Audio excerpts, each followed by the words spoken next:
As a matter of fact, NXT fans, if you're out there and you're listening and you made it this far, I question you. Did you all turn on Raw? Did you all support your guys? Because if Vince McMahon is looking at these numbers, which we know he is, he's looking at that going, wait a minute. The same crowd, the same amount of people that turned on the night after the Royal Rumble turned on here. Right. The NXT people didn't garner us any extra numbers. Soldiers. Welcome, troops, to another action-packed show. This is your man, General Stames, here at the Soldiers of Shootin'. I'm here sitting at the table with my main man, the Hollywood Edwards. Go ahead, Edwards. You want to cut a promo right away? Go ahead.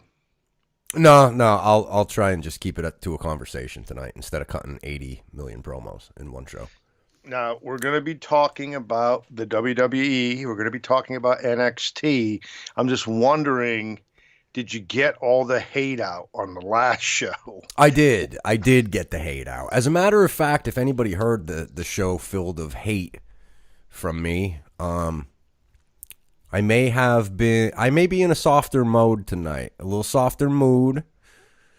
I'm not going to excuse what they did, but I'm going to shift blame because it came off one way, I think, on that show we did 2 nights ago. I'm shifting blame a little bit. We'll get there. Very interesting. That was a tease. In the business, we call that a tease in the business. The business. In this business, my guys will debut and beat your guys, and the ratings will show. What will the ratings show? Let's talk about it. Okay, good segue. The headline says I'm great at this. Ain't I great at this? I'm so great at this. Go ahead. Raw draws its best ratings of the year, 2019, for the NXT show on Monday Night Raw. The highest rated show of the year, and it took 4 NXT guys?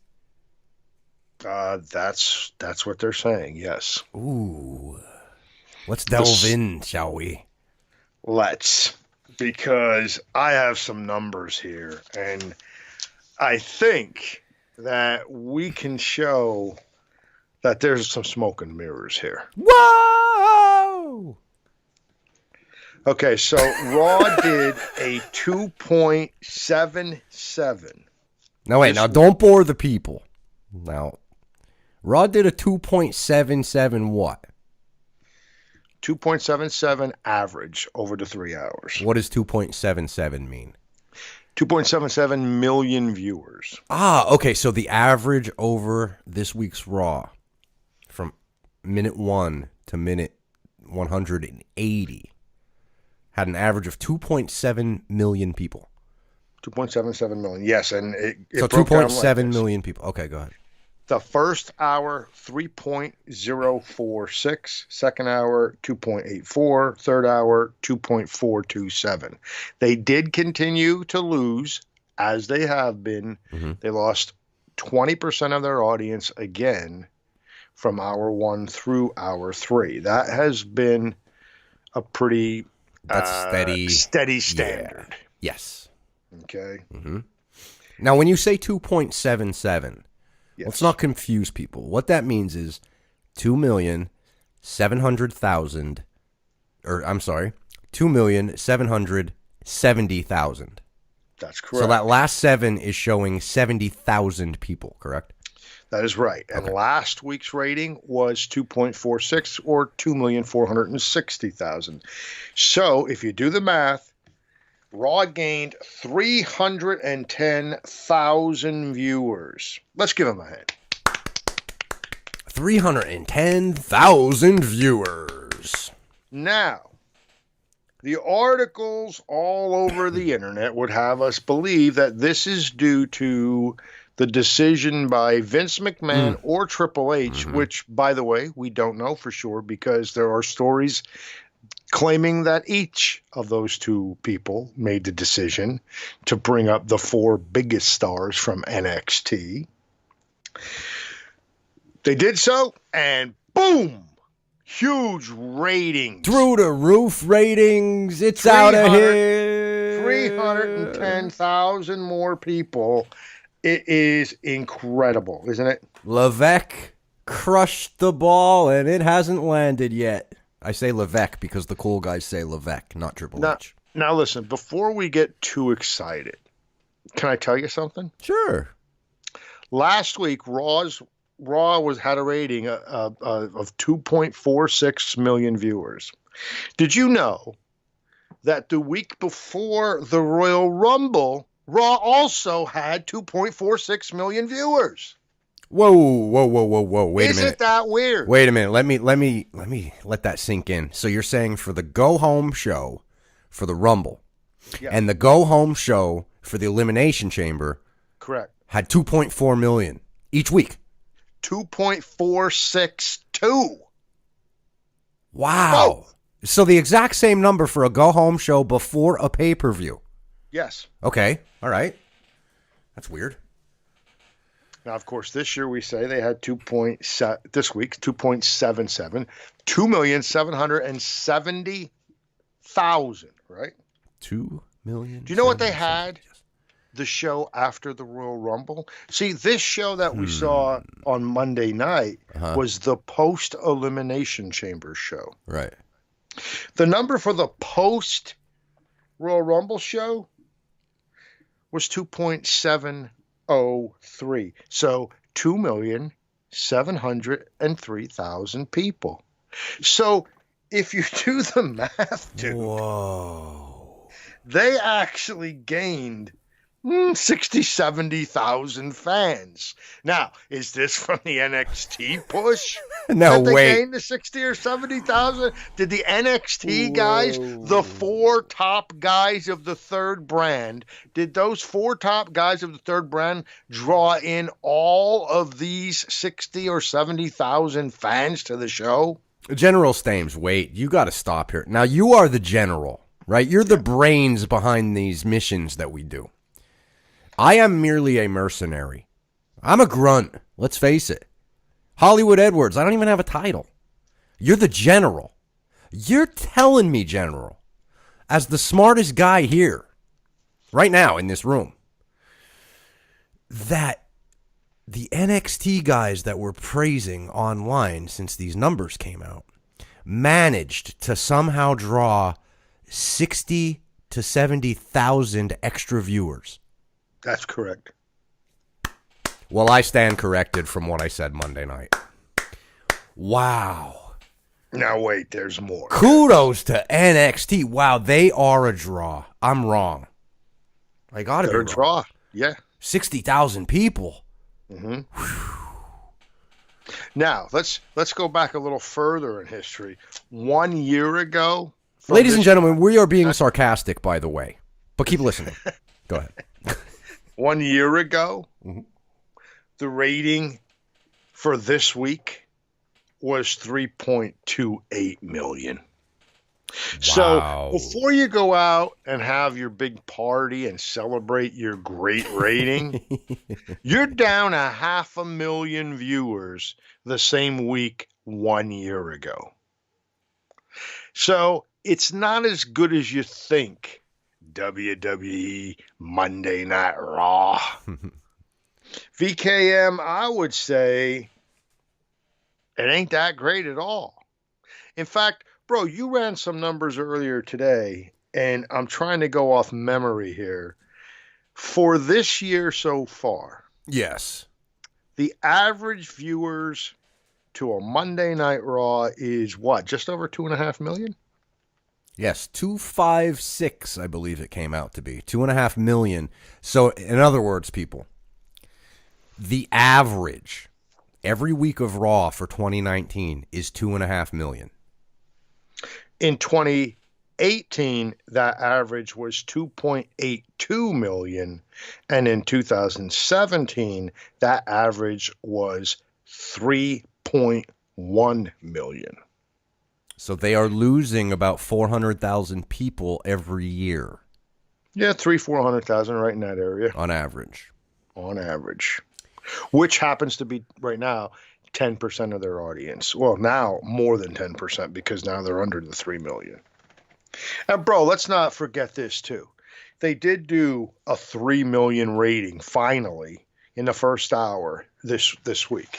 Now, I would argue, I see the people out there on the dirt sheet saying it's because of the NXT guys. Well, first of all, there was only one NXT guy that wrestled in that first hour where they had the 3 million viewers, and that was Ricochet.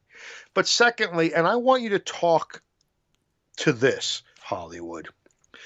They announced that during the day Monday about the different feel and the NXT guys and the thinking outside of the box. Mm-hmm. Us people who really follow wrestling, that read the dirt sheets, we knew about all that before the show came on. But how many of those viewers, the 3 million that tuned in on Monday night, how many of those people actually had that information ahead of time? Probably that's my question. Very low. Very low. So they tune in, 3 million people tune in to watch the first hour. They hear Triple H talk about these NXT guys wrestling. Mm-hmm. They see a tables match between the two guys who wrestled in a no disqualifications match the night before. And then they see the beginning of the match. Actually, what they saw was Finn Balor come out and interrupt Leo Rush. No, it was actually Finn Balor came in. Leo Rush interrupts. Bobby Lashley hits Finn Balor. Yes. Ricochet comes in to make a save. They announce the match. They start having the match. Boom, 9 o'clock was right there in the middle of that match.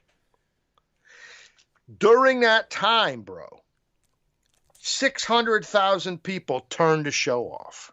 Yes, and people need to realize this, too. When they count these numbers, they're counting 3 million because at some point in the show, between 8 and 9 o'clock, there were 3 million people. But the problem is it doesn't count who switches off during that hour. So, for example, the person at home could have watched Triple H telling you Becky Lynch, this, that, the other thing. By the way, we got these 4 new guys debuting, but we're going to first kick it off with the tables match. And then they watch the tables match. After 30 minutes of that, their number counts, but it doesn't tell you if they turned off. Okay? So think about that. They may have gotten the show intro, basically, with Triple H teasing the appearance of these 4 guys. They could have seen the tables match start, watched it for 3 minutes, and clicked off.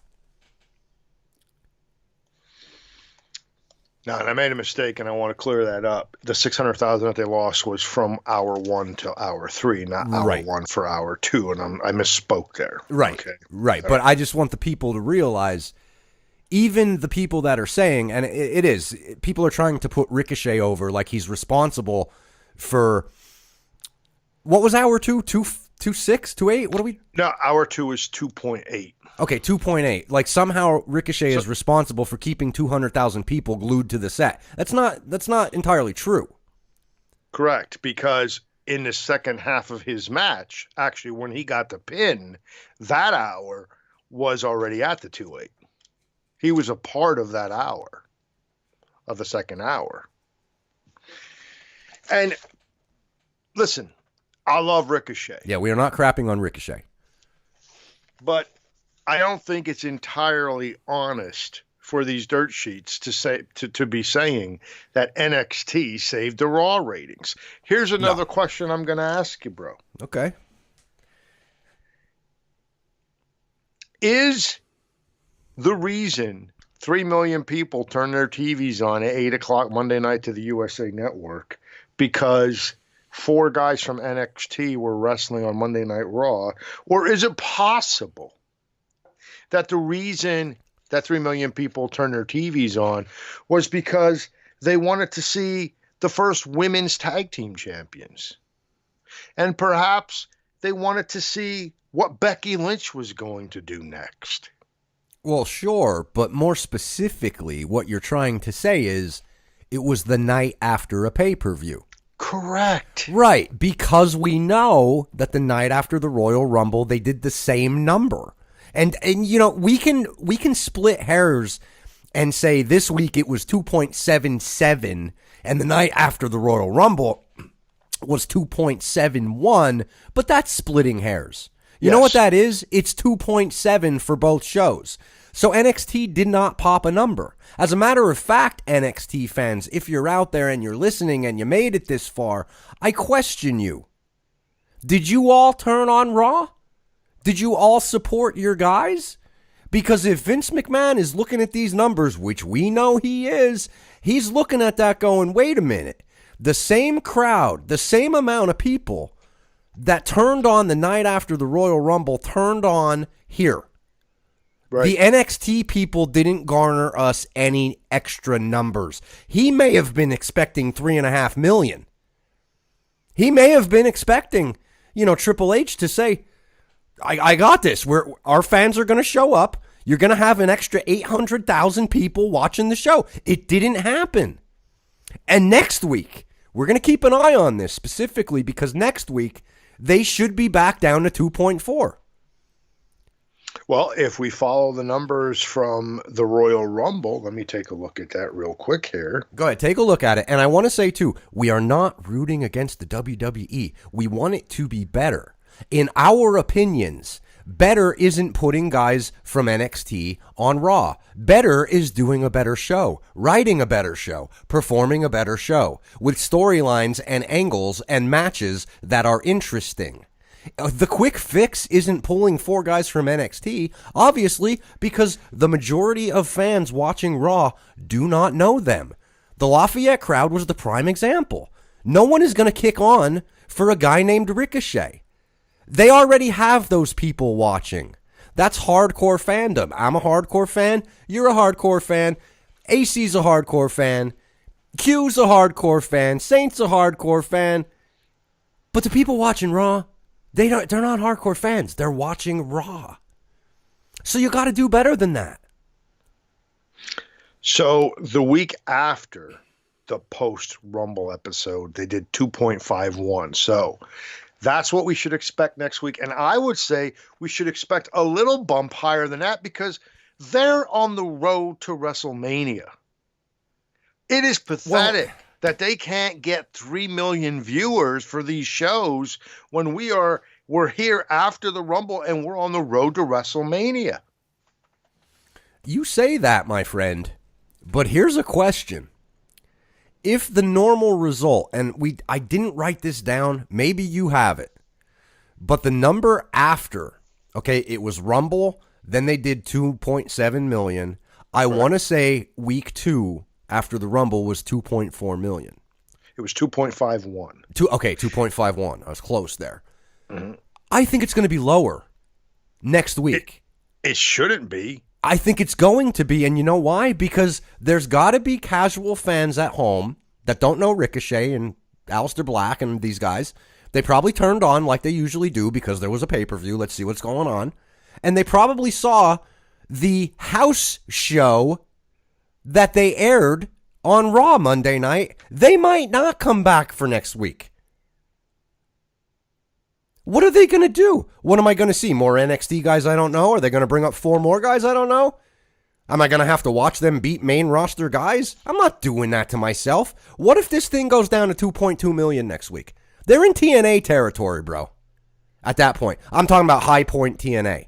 Right. You know what I mean? High Point TNA under Vince Russo. Look it up. Look it up. I'm not defending them. Just look it up. It's fact. Their high points were 2 2s, 2 3s, 2 5s. And then they dropped down to like 1,000,009, 2, and they hung there. This is what we're talking. This is Raw, people. This is Raw. And they came in 5th place on cable, bro. What did they come in behind? I didn't ask you this. They came in behind Rachel Maddow. Apparently, Rachel Maddow is the real man. Tucker Carlson, Hannity. I mean, we're talking about all politics shows. Well, better storylines, right? Absolutely. Better action from segment to segment. Absolutely. Segments make sense. Bro, there's a lot of stories going on right now. You got the Dems. They're going against Trumpy with collusion and Michael Cohen. You got the Jesse Salma thing where he's lying about MAGA hate crimes. You got collusion. You got it. There's a lot of storylines on Rachel Maddow and Sean Hannity and what other show did I say there that I missed? I hate to leave somebody out. Tucker Carlson. Yep. Well, dude, there are factions within factions on the news. That's true. You know what I mean? We can't even get a halfway decent faction on Raw. And listen, the people that are thinking that we might be a little bit ridiculous right now, hey, every month in those meetings, every quarter in those meetings, George Barrios will say the words, "We're in competition with everything." Yep. He just said it. Do better. He just said it. And I have some things I'm going to read from the last quarter meeting. But in that meeting, he just said when they asked him about AEW, we're in competition with everybody. Sleep. We're in competition with sleep, he said. Yep. And I will soften my tone, by the way. That little tease in the beginning, I do have something to say about NXT. Go ahead. Which I think is bullshit because they're not in competition with sleep. If you watch Monday Night Raw, bro, Sleep is their tag team partner. I fell asleep last week watching that damn show. It was horrible. Yeah, I know. Because I was texting you. And then it stopped. Yeah. You never leave a man behind, bro. you broke an unwritten rule. Never leave a man behind. You left me behind. So, bro, to bottom line, this whole, the darlings of the ratings, these NXT guys. And, dude, it should be mentioned. Mm-hmm. These are the top 4 NXT guys that they brought up. They all won their matches. Now, we'll get to see tomorrow what the SmackDown ratings went up to. Well, that's going to have Kofi behind it, though. I don't think that's going to be a fair comparison. Okay, I'll go with that.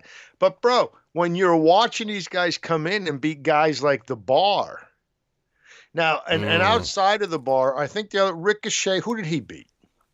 Well, he pinned Leo Rush, and then he pinned...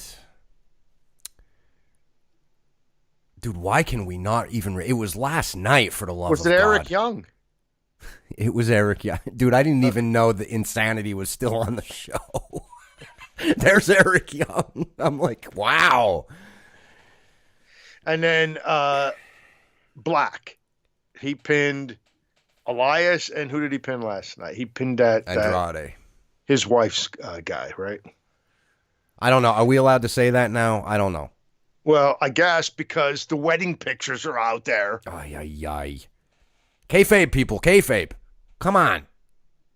Kayfabe is dead. Yeah, when you have jerks posting your wedding pictures online immediately because you were on TV. So, here's the reason that it seems like the general is a little bit hyped. He's a little bit upset. Here's why. It's disingenuous, guys. It is disingenuous to come on these dirt sheets and say that NXT is saving the WWE Monday Night ratings.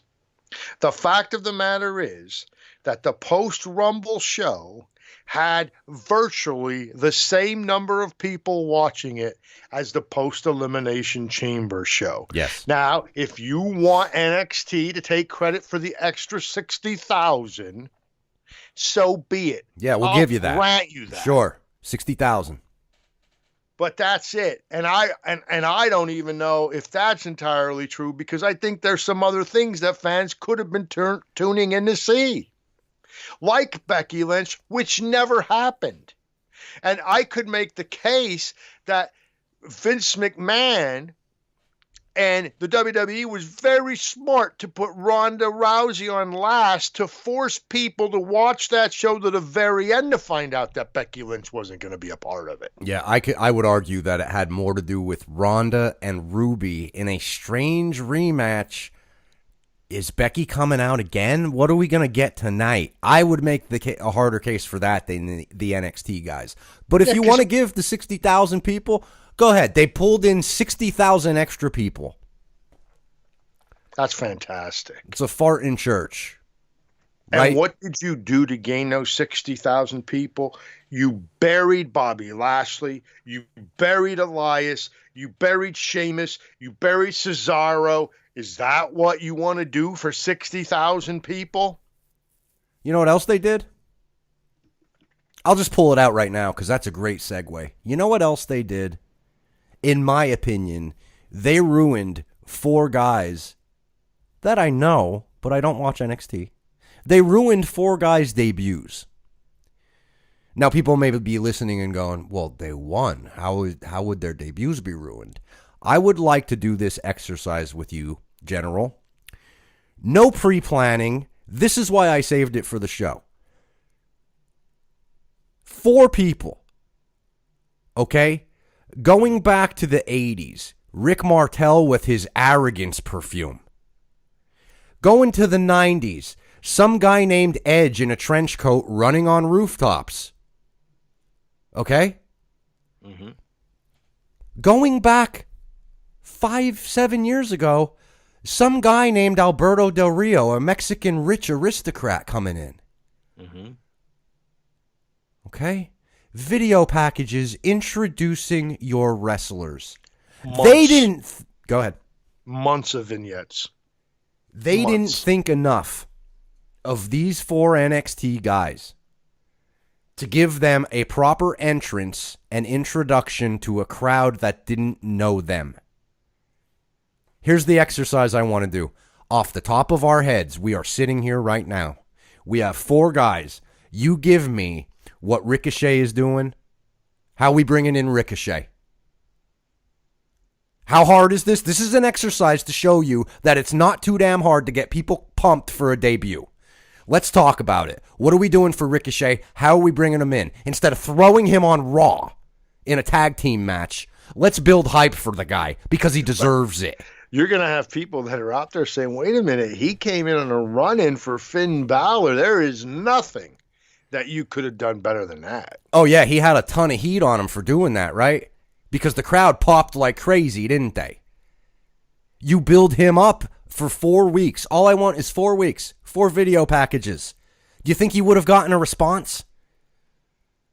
He got no response. Absolutely, because you could have billed that guy as a superhero. Hell, he has that superhero jump move that he does and comes down and dude, we said it on the show the other night. He did that move, and you know what the reaction from that crowd was? Nothing. What if they would have seen him do that or something like it in a couple of vignettes? They could have. Go ahead. What if they would have known that this guy is the smoothest cat in the business when it comes to those moves? Mm-hmm. They didn't know that. What if they knew that he moved like a puma? They didn't know that. No, they didn't. They didn't know anything about him. Can you just give him a vignette of doing that Superman pose and maybe you make the cracks in the ground when he lands? Yeah. Like a superhero? You think kids would be into that? Yeah. Oh, wow. Mommy, I want to see that guy. When's he coming? Oh, I don't know. Little Ginny.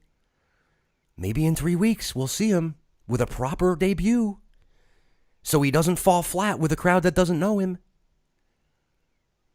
Bro, everybody's talking about Finn Balor and they're questioning where the hell the demon is, right? Right. How about this? Finn Balor just won the Intercontinental Championship, right? He did. They're going to give us new faces. They're going to give us new matchups. Why don't you start running 4? Listen to this, okay? I want 4 weeks. Why don't you start running vignettes of a guy in darkness, candles around him. Maybe he's in a church. And maybe he's saying, I know who you really are. You're walking around saying you're somebody named Finn Balor. I know who you are. And I'm going to expose who you are. Cut. Next week, I'm calling upon the demons. I'm summoning the demons. Cut. Next week, oh, it's almost time, Finn. Get ready. Next week, cut. Next week, he comes out, interrupts Finn Balor, who's now currently your Intercontinental Championship. And guess what? His mission is going to beat Finn Balor so bloody that he has to become the Demon. His name's Aleister Black. Is that so hard? Is that so hard to give me something like that? Because now they did no favors for that guy. And apparently people like him. Apparently people liked what they saw.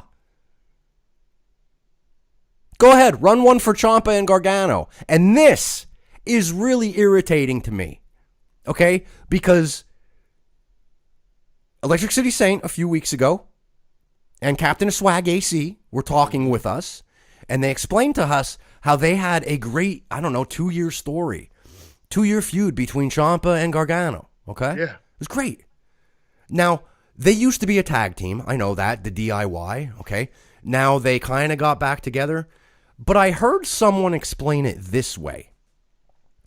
Lately on NXT, they're pushing it together slowly.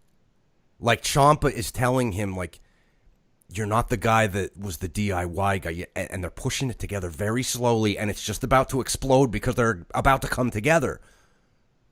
But what happened on Monday prevented that from happening on NXT because they put them together on Raw. So not only did you do them no favors, you did them no favors when they go back into NXT storyline either. Now Triple H is going to have to figure something out there to rebook that.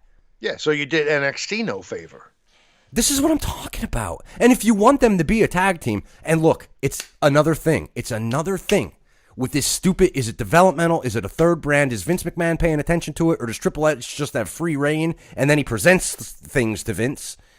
If you want them to be a tag team that's going to rival the Revival like they did in NXT, apparently they owned the Revival in NXT. That's why they won so easily on Monday night. I don't know that. Tell me that story in vignette packages. Put them together, call them DIY, and show me who the hell they are. We had some pretty good matches, didn't we? down there in NXT. That's not the same, Vince. I was making fun of that guy for saying that Monday night. Now, if you would have showed me a proper package, maybe I would have been behind them 4 weeks later and waited for their debut. But you blew it, and you did them no favors in doing so.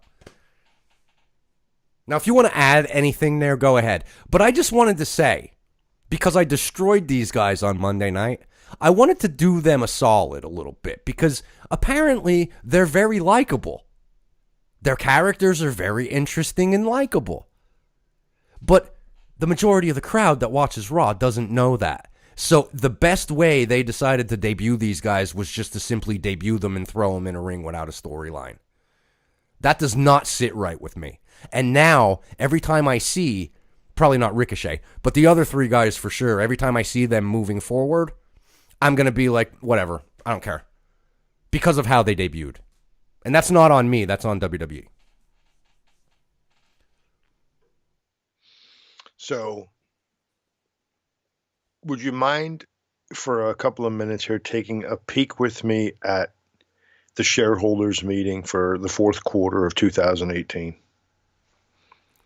2018? 2018. Okay. Fourth quarter 2018. Oh, I thought you said first. Okay, fourth. Mm-hmm. Fourth quarter. Everything is down. Revenue is down. Now, actually, revenue is up when you look at the numbers. Why? Saudi Arabia. They made millions, tens of millions of dollars Makes sense. by doing those shows in Saudi Arabia. So, of course, that's why they did those shows even after that Khashoggi guy was killed. It saved their year. But listen to this. House show attendance, down. The average sale per customer of merchandise at house shows, down. Monday Night Raw ratings, down. How about this? NXT live events. Do you mind if I read you for a minute what they had to say about the NXT live events? NXT live event. Okay, so these are You need to explain this to me because I know they do takeovers, but do they actually do house shows? What do they do? They do. In fact, I think what I read was they do like between 180 and 190 shows a year. Really? Yes. I didn't know that. Okay. Formerly only touring small shows in Florida, NXT in 2018 completed its third full year running events around the United States and the rest of the world. During that time, the brand generated a few $1 million per year in ticket revenue. NXT runs somewhere in the range of 183 to 189 events each year, generating between $6 and $7 million in ticket sales. Average attendance was down in 2017 and 2018, about 800 from 2016, where the average attendance was 1,000. Average ticket prices have gone up over that time, with the average price rising from $37 a ticket in 2016 to $44 a ticket in 2018. Less than $10 million per year, though, surely doesn't cover the annual cost of maintaining the overhead. Staff, other costs at WWE's Orlando training facility, the Performance Center, nor the cost of talent working for the NXT brand and training at the Performance Center. In other words, this is the words of the WWE to their shareholders. Okay, Hollywood? Okay, I'm with you. In other words, NXT doesn't stand on its own as profitable, but it's a benefit to the its benefit to the WWE must be justified as developmental for the company overall. It is not a third brand.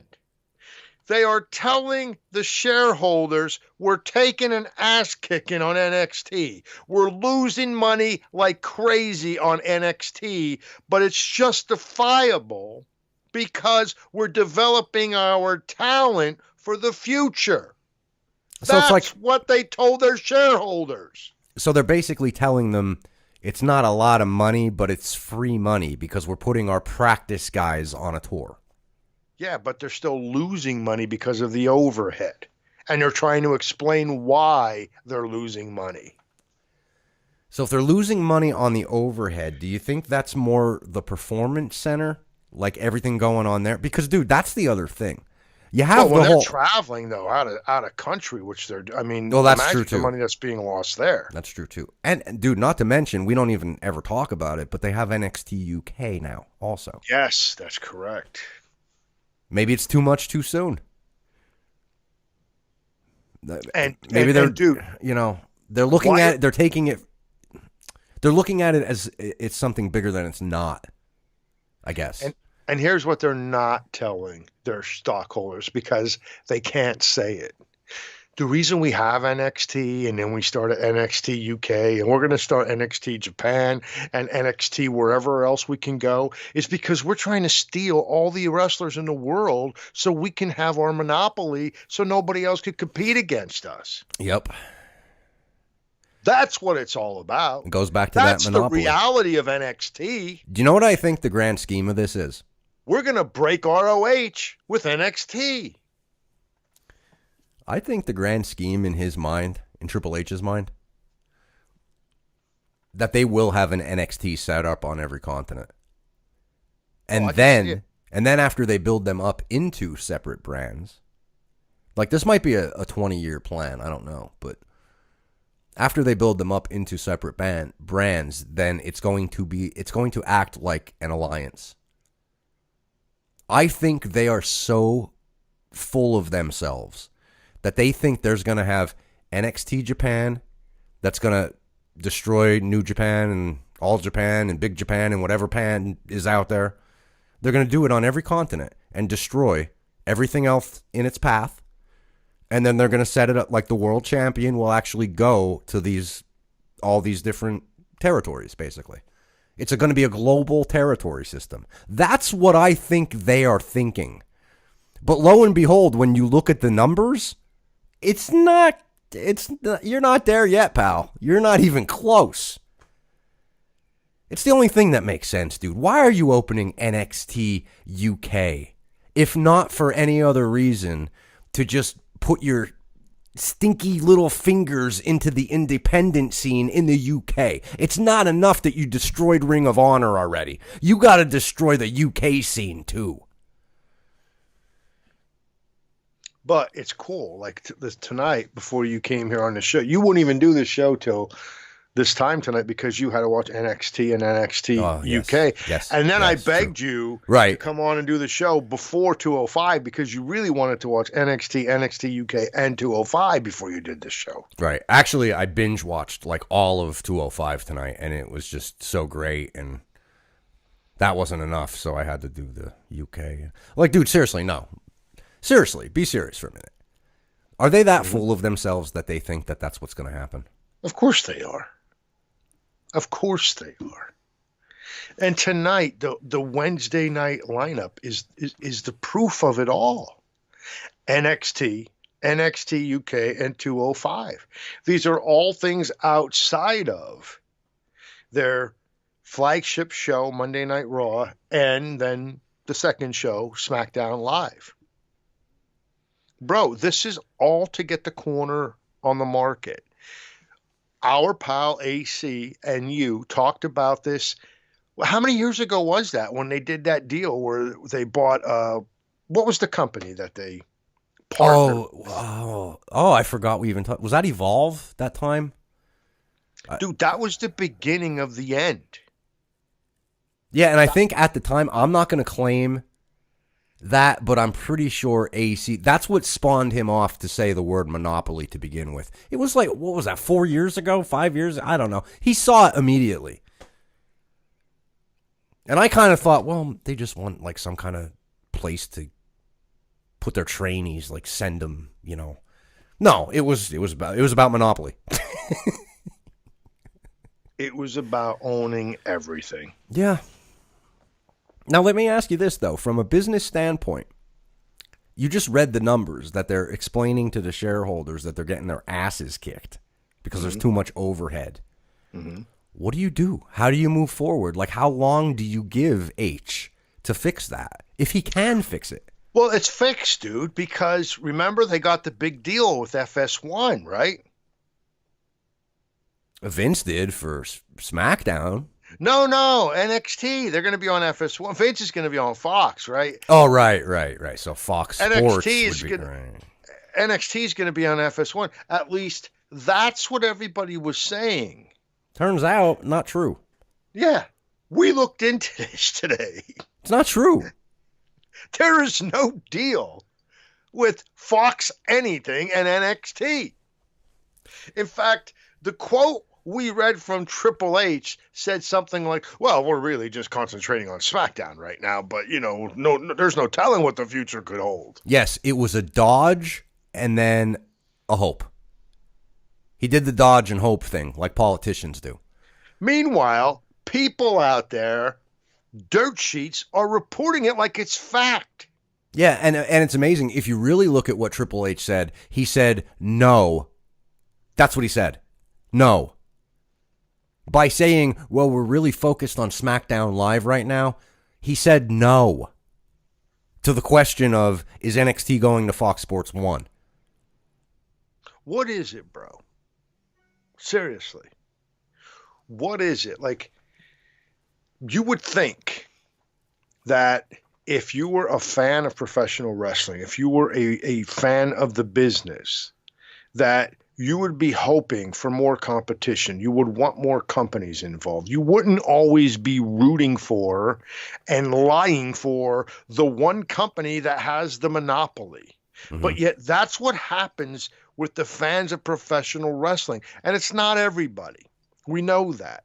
But many of the fans, why can't they see? You know, it's so funny because you and I popped out of professional wrestling for a few years and we got into the real storylines, the politics. And it was unfathomable to us that people couldn't see through the two-party system. And they couldn't think for themselves and think outside of the box and see what it was really all about. And here we pop back out of there, back into wrestling, and it's the same shit, dude. Yep. It's the same old story. I don't know what to say about it. Like, if you know, we brought up AC. Let's stick with AC here. The fact that the other day on this channel, he said, everybody's mad. I think it was in his new show. I think he reiterated it, actually. It's out. Check it out on the channel. Captain of Swag. He said, everybody's saying that AEW is going to destroy the indies and destroy Ring of Honor. But no one said that when Vince scooped up the entire ROH roster a couple of years ago. Well, I shouldn't say Vince. I should say Triple H.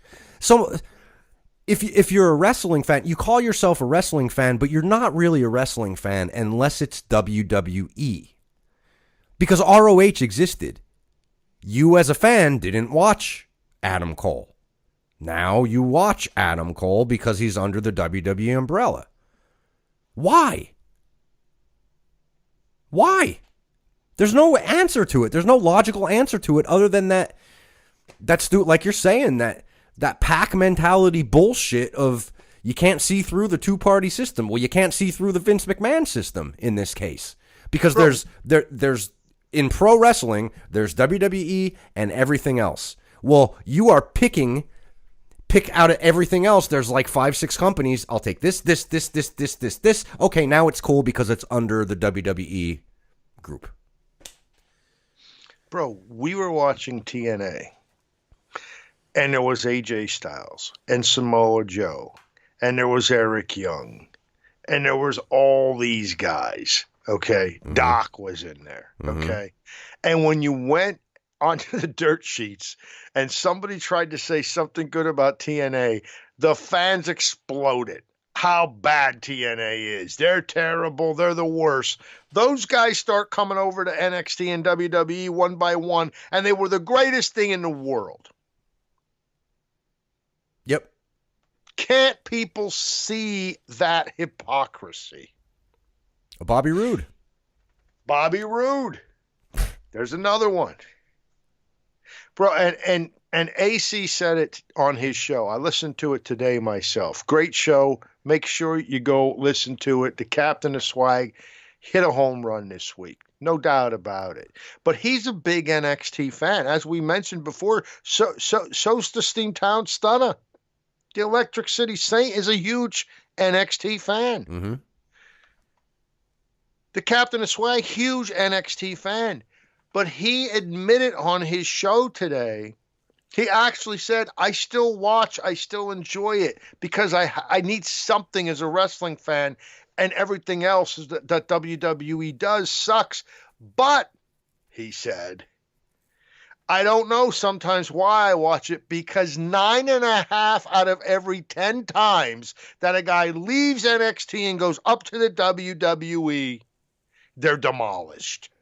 Yep. That's not the word he used, but you'll have to hear his show to hear exactly the way he describes it. And you know what, bro? He's 100% right. Yes, absolutely. And that's coming from a guy who loves NXT. Mm-hmm. Yep. And he added the caveat of, like, I think he said everybody not named Kevin Owens. But again, Kevin Owens, Ring of Honor, PWG. Yep. I mean, Vince isn't creating these guys. He renames some of them and tweaks their appearance, but he's not creating these guys. They're getting these guys from all over the place. If you're too big, if you think you're too big, bad, and tough because you're not going to watch ROH, I'm not going to watch that crummy shit, and then you turn on and watch NXT, you and 59,999 friends of yours, you think that's cool, then I think that's a you problem if you're that WWE fan. All 4 of those guys who wrestled on Monday Night Raw that came up from NXT wrestled somewhere else before they got there. Sure. And some of those guys, like Ricochet and Tommaso Ciampa, and even, I guess, Gargano to a certain extent, were pretty big in the indies. Sure they were. Yes. Sure they were. I mean, I think Aleister Black, even though he wasn't Aleister Black, his character he already had developed. He was that guy already. That's why he's so good at it, bro. See, that's the thing. But then when they go ahead and change it, when they do change it, and I'm sticking to my guns, I don't care how over he's getting over these past couple days, they will change that character. Then he's going to be lost because he's going to be doing a character that he never did before, which logic would say maybe you do that in developmental, not when he's on actual TV. And this is what they do. No, and if he's the guy that he's described to be, the guy that doesn't like the rules and the, all that stuff. The Hail Satan. When that starts happening, when they start telling him, no, not that, this. No, not that way, this way. No, don't look like that. We want you to look like this. Dude, if he's the guy that people say he is, that's not going to last long for him either. He's going to ask for his release. Oh, he'll either ask for his release or he'll go sit in a corner by himself and be miserable for 3 years like we've seen before with other guys. Maybe he sits that way in the ring because he's miserable like somebody else that we compared him to. Dude, this whole thing is just, I mean, if we broke down their roster, and I'm not going to do it because we say it enough, but if we broke down their roster, I think you would see TNA and ROH, New Japan all over the place. And WWE fan that doesn't have any idea that those places exist because they're so far up Vince's ass, they would fall over. AJ, Samoa Joe, Daniel Bryan, Kevin Owens. The whole Undisputed Era. They might as well call them the ROH faction because that's what it is. You said TNA. Even Bully. I mean, wow, look at the Aces and Eights, pal. Maybe we should get all them. They took Bully back, too. And they put them in the Hall of Fame, him and Devon. It happened after Aces and Eights, bro. And you just mentioned Doc and Wes Briscoe. all the greats. Garrett Bischoff, they took them all. All right, maybe that's a bad example. But you know what I'm saying. It got over, so how did it get over? Bully Ray. Well, maybe it's time. He's relevant again, pal. Wait, he just put Dixie through a table? Oh, maybe it's time to put him in the Hall of Fame because he's relevant again. Because I don't know how to make anybody relevant anymore. I need Dixie Carter to make him relevant, so then I can sign them back. Bro, EC3. EC3 leaves as Derek Bateman. He goes to TNA. He becomes EC3, Impact, whatever it was at the time. I'm not even sure anymore. Mm-hmm. He has this incredible run. He's on the indies, and they bring him back. And they throw him out there. He wins a match. He loses a match. And now they bring up 4 other guys from NXT, and he's nowhere to be seen. How do you think he feels today? What do you think he's thinking today? Here we go again. Been here, done that. And you know what? Shame on you, EC3. This is your fault for coming back. Why would you come back? How many times do you have to see it, dude? It's McIntyre again, too. Yeah. Just read a story about him, getting de-pushed now. They don't know what to do with him. They don't care. Because they had him set up with John Cena, and now John Cena, he's become insanely popular with TV game shows and movies. And dude, he's another great example. He leaves, goes back to Scotland.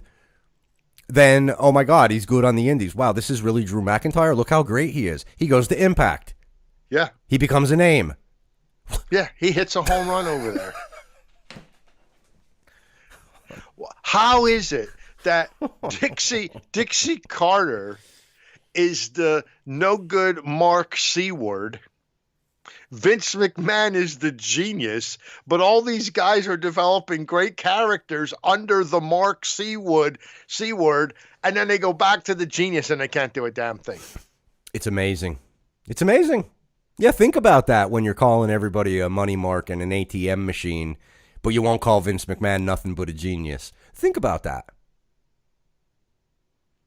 The Filter. The Filter. You got AJ Styles and Samoa Joe. And Kofi Kingston is stealing the show.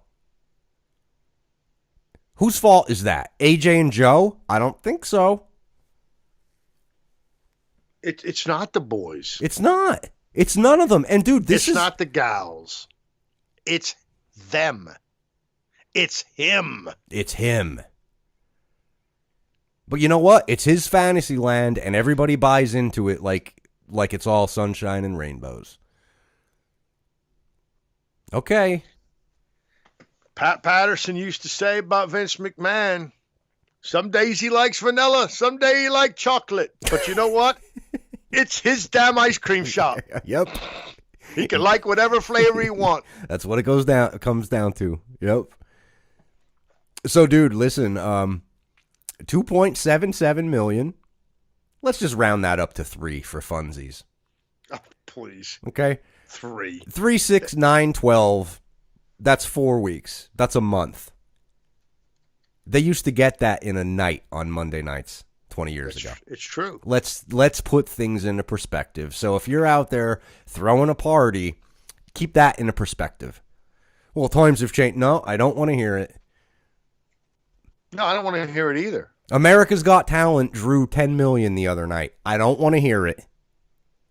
Last night. Or no, Monday night. Was it 10 or 12 million? It was Monday night against Raw. Against Raw, yep. They drew Raw's old audience. I don't want to hear it. Stop being silly, people. You're going to throw a party? 2.7 million? Please. What was the number? Do you have the number? Or did you write that down when you added up the 7 weeks of 2019? No, I didn't write it down. I know it got over 15. Barely. I think it was like 17 something. So in the 7 weeks, actually, if you look at it, 1 week of fans of Raw versus Nitro drew more people than Raw has in its first 7 weeks of the year. Yeah. Yeah, at the height of it, yeah. Right, yeah. That's insane. It's insane. Yeah, and we're throwing a party for 4 guys in NXT. Yeah, these guys have the power to control all television. 12 million people watching America's Got Talent. George Barrios, we're in competition with everything. Well, what about those 12 million people over there, George? How about you try and get some of them to watch your show? Can you do that? Well, I don't know. Vince, what do you think? NXT is the answer. I don't know, maybe put on a good show. Yeah, maybe have a story. And dude, I'm not saying Vince Russo, but that would be a hell of a start. I'm not saying Pritchard and Cornette again. I'm not saying Bischoff again. But he needs to find that young man that's out there. Because he's going to be in trouble. And he's got to look at this and go, maybe it is the 30 writers. Maybe it is the fact that I have to script everything. He's not listening to his veterans that are out on podcasts and radio shows talking like they're the greatest bookers on earth and they're making sense when you listen to them. They all know what's going on. They all can identify the same problems that we identify, but he's the one that's running the shit and he doesn't care. It'd be very easy. Turn over the book to someone and fire your staff that's getting you 2.7 million people. You can't even beat the Curse of Oak Island. Come on. You're celebrating. I actually watched the Curse of Oak Island. It's very good. You're celebrating at 2.7 million. You want to, if you're out there listening, you want to have a good exercise. We're not even Jim Cornette guys. No, by far, no. Jim Cornette, the Jim Cornette Experience, episode 271. Jim Cornette, that was last week's Raw. He likes the Revival, so he wanted to see the Revival and their tag team championship match against Rude and Gable. Listen to that podcast, or that, I guess it's a YouTube show, right? Podcast YouTube show. I think Check it's a it out. podcast that they put on YouTube. So I don't know where it originates, but yeah. So check it out on YouTube and listen to him go through that show, because he's a guy that used to do that job. And listen to his frustrations about what's going on today. And bro, he's probably a guy that's not really on the cutting edge, right? I mean, he's kind of still back in 1985, ain't he? I think he might be back in 79. Let me tell you an interesting story today. My mother-in-law calls me. Now, she called me yesterday and left a message on the answer machine, which, as you know, I didn't get because I didn't check it. You never check your messages. So at the end of the night last night, I go into where the answer machine is and I see the flashing light. Oh, there's a message. So I play it, and it's my mother-in-law. Give me a call. So first thing this morning, it wasn't actually first thing this morning. It was this afternoon. She calls me back. I called you yesterday. I said, yes, I saw that. She goes, why didn't you call me back? Well, I didn't see it till late at night. I figured you were probably already in bed. She said, I got this paper from Social Security, and it's got all this stuff in, and I can't make heads or tails of it. You know, she's 70-something years old. Mm-hmm. I'd like to bring it by and let you look at it and tell me what it's saying, because I don't want to, my Social Security is very important. I don't want to lose it. Okay. She's trying to talk to me about this. Then all of a sudden, before she even finishes telling me what she wants to tell me about this paper, which, understand, is the way she pays her bills now. It's her Social Security check. It's very important for her. She cuts me off and she says, oh, I got to go. My story's on. Bye. And she hangs up the phone. A damn soap opera has her that hooked with their storylines that she hung up the phone talking to me about how she makes her living and pays her bills and eats. Mm-hmm. Think about that, people. Why can't Vince McMahon do that for us? Is it really that hard? You know, the other thing that we've been talking about, Stames, and, you know, we made the comparison of pro wrestling to what he does, right? Like, as far as bookings go and all that. But what you're saying, I almost want to say it like this. Like, we know he's not going to book in a sense that's a pro wrestling logic, right? He considers himself entertainment, and that's fine. But in the Attitude Era, there wasn't a big emphasis on wrestling either. So he went for that. So why won't he just go for that again? I mean, he obviously knows he's been in this situation before. What do you make of that? I'm not saying that he needs to book it like it's ROH and it's match, and then nothing, or New Japan. But, I mean, why won't he even switch it to like an Attitude Era type? And I'm not saying raunchy product. I'm just saying action. You know, it was action-oriented from start to finish. Why? What do you think it is? I don't know. Is it because he doesn't have those people around him? I don't know.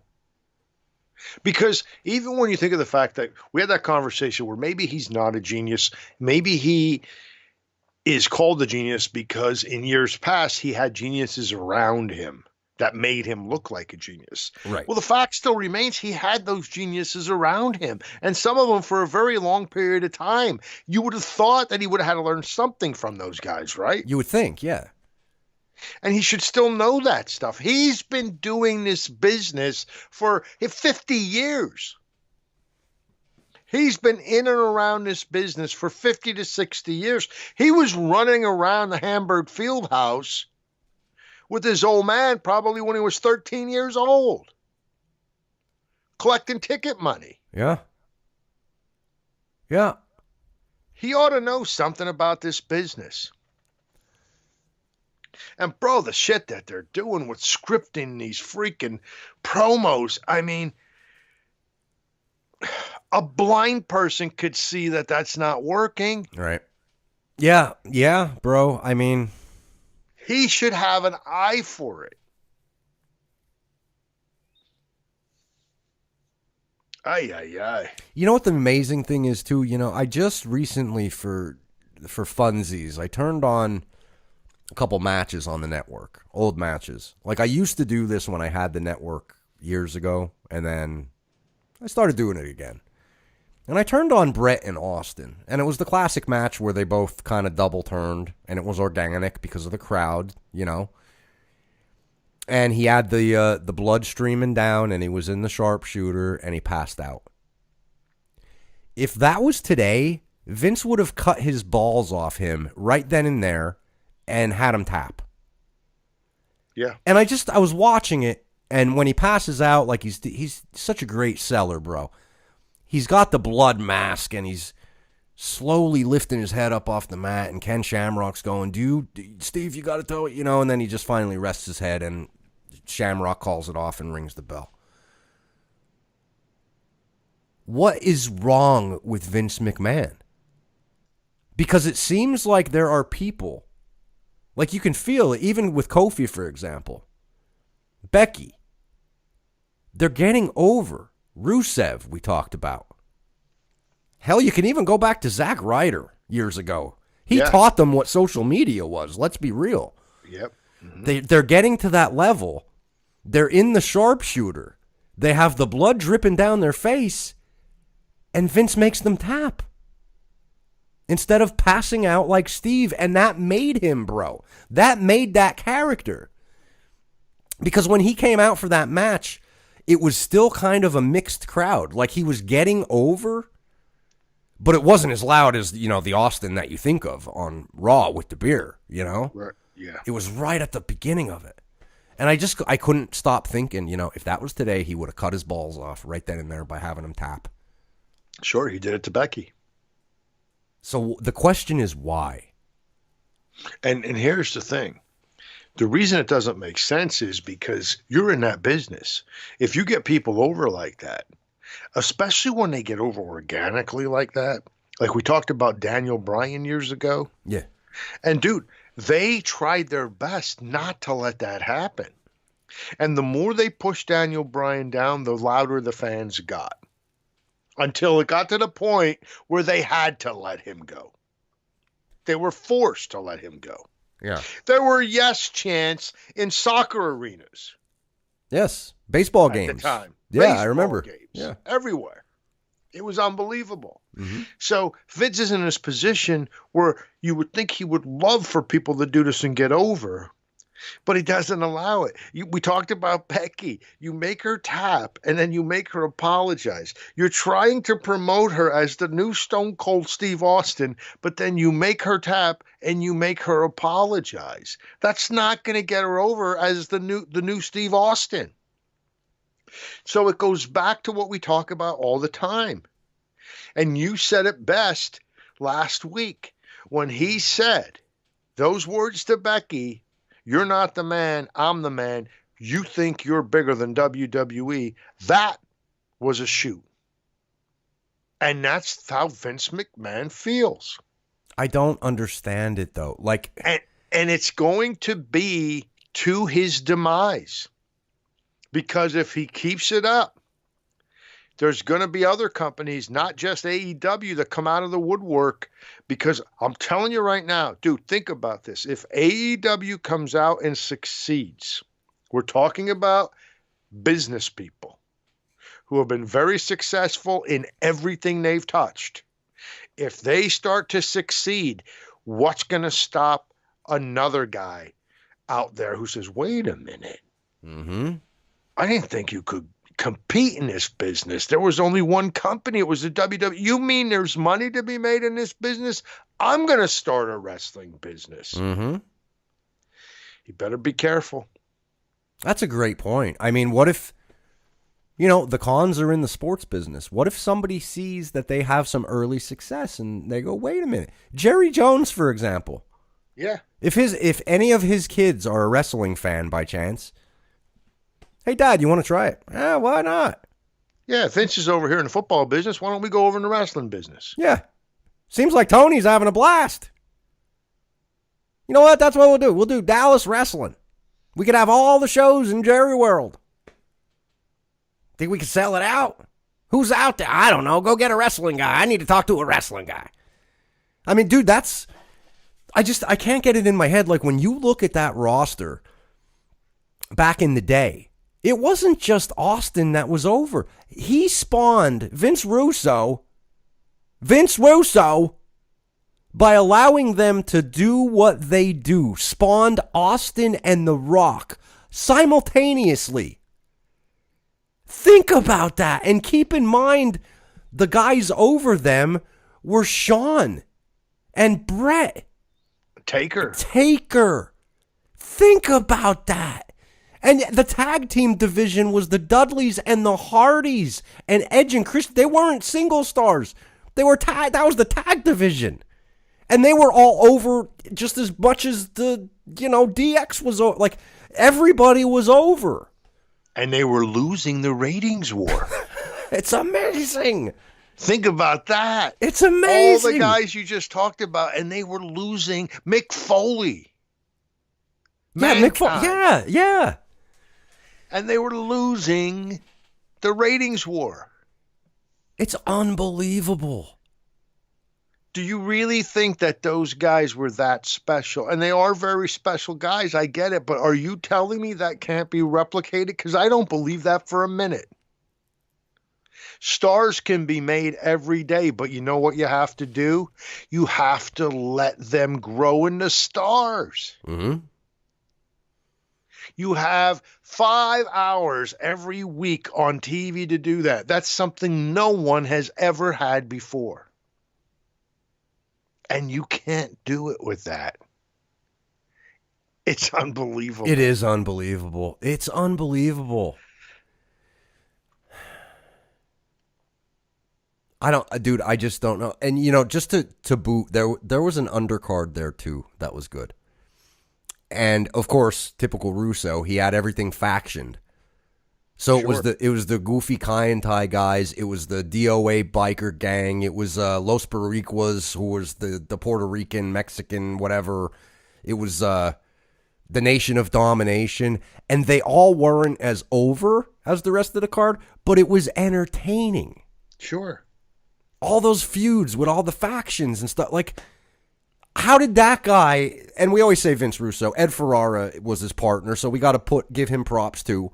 But how did they manage to get all those different groups and the diversity in all the groups and then the single stars and then the tags? How did they manage to do that? Because now if you look at the landscape right now, dude, it looks impossible. And what did they have at the time? Did they have more than just a 2-hour show? Was there more going on than just that? Because Raw was 2 hours at the time, correct? Yes. They didn't have the luxury. And Russo left because he started SmackDown, actually. That's when Russo left. He was like, I don't get home to my family enough. I can't write 2 shows. So think about that. They did all that on 2 hours a week. They did more. They accomplished more from... Well, that's the thing. There was not a wasted second on that show. And that's why it was so action-oriented and stuff. Now it's a 3-hour snooze fest. Yet now we're watching the first hour and we're asking, what the hell is going on here?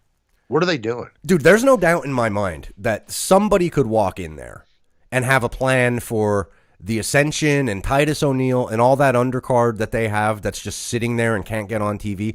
Ty Dillinger just asked for his release and it was granted. They could have used him. Those guys would have found a spot for all those guys, and they would have made it entertaining. And you know what? If they got 3, 30-second spots for certain guys, just a comedic spot, just because they walk by somebody in catering and something happens, they would have figured it out. Yep. But apparently he doesn't want his show to be anything but a snooze fest. And his answer to everything is calling up 4 guys on NXT that nobody knows. We'll come full circle here. That's the answer. 4 guys that nobody knows. Yeah, bro. It's not that hard. Even in WCW, when you think about a guy like Glenn Gilberti, the Disco Inferno. Bro, that guy was a jobber. Yeah. And he was He entertaining. was a jobber, and he was one of the most entertaining things you could ever want to watch. Mm-hmm. That's the thing. Everybody had a spot. So don't tell me, well, it's because, the injuries and Roman and Cena doing movies. Bullshit. Yep. It's all bullshit. It's your creative mind. Maybe you should blame your creative mind. I don't know why they don't care, dude. I don't know why they're okay with 30-minute matches and 2 commercial breaks. And, I mean, can't you plan around that? I mean, come on. And the segments on the stage with Heavy Machinery and Lacey Evans and, oh, my God. What are they doing? Get us out of here because... Yeah, we're starting to get that suicidal feeling again. Yeah. No, I guess I have to. You get us out of here. You started it. You fit. We'll go full circle on this. Thanks for joining us. If you're not, listen, if you are depressed, shout out to AC over there on Twitter. He's great at the suicide hotline stuff. Let him know. He is. Send him the suicide note. He'll fix you up. And if he can't, he'll take you out drinking, whatever it takes. All right. But listen, thanks for tuning in. Go down there in the comments, say your piece, hit the subscribe button, give us a like, share these shows, get us out there. We appreciate everyone who's listening to us. And until next time.